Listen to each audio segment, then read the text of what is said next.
तुम्हाला सुद्धा नेहमीची खिचडी आणि डाळ भात खाऊन कंटाळा असेल ना, तर घरात ज्याही भाज्या अवेलेबल असतील ना त्या वापरून इथे मी मस्त व्हेज बिर्याणी बनवली आहे. तर कशी बनवली आहे त्याची कृती आपण बघणार आहोत. तर सुरुवातीला इथे कढईमध्ये भरपूर सारं पाणी ठेवलं, त्यामध्ये खडे मसाले, लिंबू टाकून घेतले, कोथिंबीर टाकलं, तेल टाकून घेतलं आणि त्यानंतर इथे 2 वाट्या एवढे तांदूळ भिजत ठेवले होते अर्धा तास अगोदर. ते इथे टाकून घेतले, मीठ टाकून घेतलं आणि भात इथे आपला 80% शिजतोय तोपर्यंत ही तयारी आपण इथे करून घेणार आहोत. तर इथे बघा दह्यामध्ये सगळे मसाले टाकून घेणार आहे आणि हे मसाले चांगले याच्यामध्ये मिक्स करून घेणार आहे. नंतर एका बाउलमध्ये टोमॅटो, कांदा, मिरची, बटाटे आणि त्यानंतर भिजवलेले सोयाबीन टाकून घेणार आहे आणि हे जे आपण लसूण इथे कुटून ठेवलाय तो इथे टाकून घेणार आहे आणि दही जे आपण मसाल्यांमध्ये कालवून घेतलं होतं ते सर्व इथे भाज्यांमध्ये टाकून या भाज्या मॅरिनेट करून घेणार आहोत.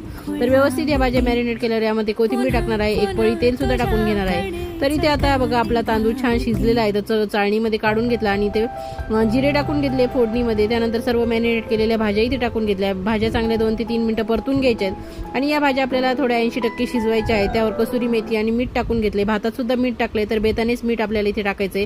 तर या भाज्या व्यवस्थित मिक्स करायच्या, थोडंसं पाणी टाकून ह्या शिजवायच्या आहेत आपल्याला. तर मिक्स करून घ्यायचं आणि झाकण ठेवून याला 2 ते 3 मिनिटं चांगली वाफ येऊ द्यायची, म्हणजे बटाटा छान मऊ होईल.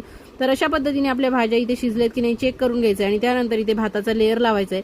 इथे मी कांद्याचा बरिस्ता वगैरे तळलेला नाहीये, अगदी झटपट अशी कमी साहित्यामध्ये घरी उपलब्ध असलेल्या सर्व भाज्यांमध्ये मी ही व्हेज बिर्याणी बनवलेली आहे. तर मस्त इथे सर्व भाताचा लेअर लावून घेतला, वरती कोथिंबीर टाकली आणि वरतून थोडं थोडं तूप टाकून घेतलं आणि सुरीने एक शेवटपर्यंत इथे खड्डे पाडून घेतले, म्हणजे तूप खालपर्यंत जाईल आणि झाकण ठेवून 10 ते 15 मिनिटं छान याला दम देऊन घेतला आणि अशी एका साईडने बघा खालून काढून घेतली. तर मस्त इथे व्हेज बिर्याणी तयार झाली. तर नक्की ट्राय करा, खा प्या मजा.